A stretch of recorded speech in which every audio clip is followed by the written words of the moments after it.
शासकीय नेहरू स्नातकोत्तर महाविद्यालय देवरी में राष्ट्रीय विज्ञान दिवस का 2 दिवसीय आयोजन 28 फरवरी से 1 मार्च 2025 तक किया गया। कार्यक्रम में डॉक्टर अवनीश मिश्रा, डॉक्टर आशीष त्रिपाठी और डॉक्टर DK प्यासी ने विज्ञान, कृषि, तकनीकी और नवाचार पर व्याख्यान दिए। विद्यार्थियों ने विज्ञान मॉडल, रंगोली, पोस्टर निर्माण और प्रश्न मंच प्रतियोगिताओं में उत्साहपूर्वक भाग लिया। विजेताओं को मेडल और प्रमाण पत्र प्रदान किए गए। प्राचार्य डॉक्टर ओम प्रकाश दुबे ने विज्ञान की दैनिक जीवन में उपयोगिता पर प्रकाश डाला। कार्यक्रम का समापन पुरस्कार वितरण के साथ हुआ। डॉक्टर प्यासी जी का स्वागत करें। मैं आमंत्रित करता हूं भाई अभिषेक गोयल जी के लिए, जनभागीदारी समिति के अध्यक्ष डॉक्टर अभिषेक गोयल जी को आमंत्रित करता हूं कि आए और जनभागीदारी समिति के अध्यक्ष जो बातें यहाँ बताई जा रही उनको मनन करें। मोबाइल का उपयोग, जैसे मिश्रा साहब ने कहा, हमारा युवा, आप रोड पे जाओ 20 लोग मिलेंगे तो 15 लोग कान में मोबाइल लगे और मोटरसाइकिल चलाते जाते हैं। मतलब हमें ये डर लगता है हमसे ना मिल जाए, उनका क्या होगा। भारतीय युवाओं को सशक्त बनाना, ये थीम वैश्विक विकसित भारत के लिए विज्ञान और नवाचार में वैश्विक नेतृत्व के लिए भारतीय युवाओं को सशक्त बनाना, ये थीम याद करने में मुझको कठिन लगती थी। फिर मैं आशीष जी से बात कर रहा था तो मुझे एक कहानी याद आ गई। उस कहानी से अपन बात शुरू करते हैं, फिर आगे बढ़ेंगे।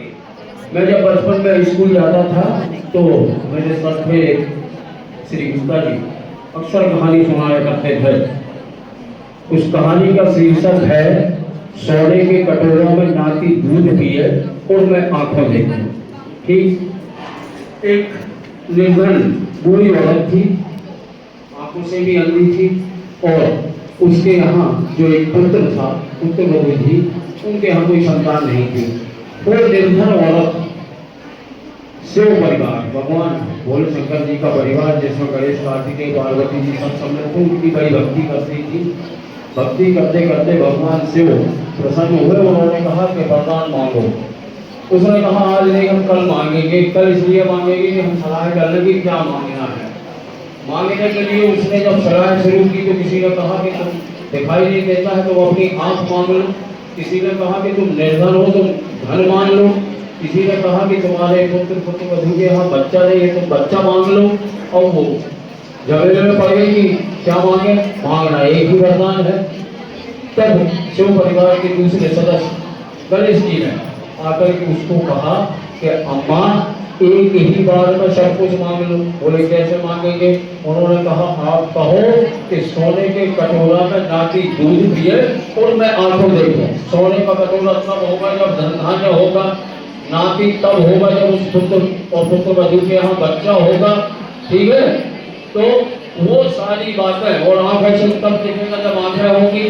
तो तीनों चीजें एक बार में ही उसने मांगने का काम गणेश जी के वरदान के स्वरूप फिर भोले शंकर जी से मांगा और वो वरदान मिला। ऐसी ये थी। एक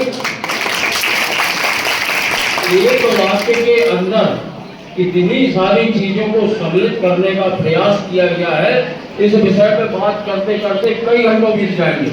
इस थीम को मैंने अपने तरीके से 4 भागों में विभाजित किया है। उन 4 पर हम और आप मिलकर के बात करेंगे। पहली बात, जो पहला शब्द लिखा हुआ है विकसित भारत, हमको विकसित भारत पर बात करना पड़ेगी कि ये विकसित भारत की संकल्पना है क्या, कैसे ये विचार आया और क्या इसके लक्ष्य है।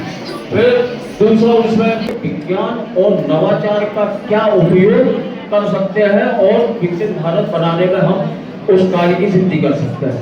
तीसरा शब्द इसमें लिखा हुआ है वैश्विक नेतृत्व, कैसे भारत का युवा इस तरीके से तैयार हो कि वो विश्व का नेतृत्व कर सके। तो वैश्विक नेतृत्व क्या है, इस पर हमको बात करना पड़ेगी।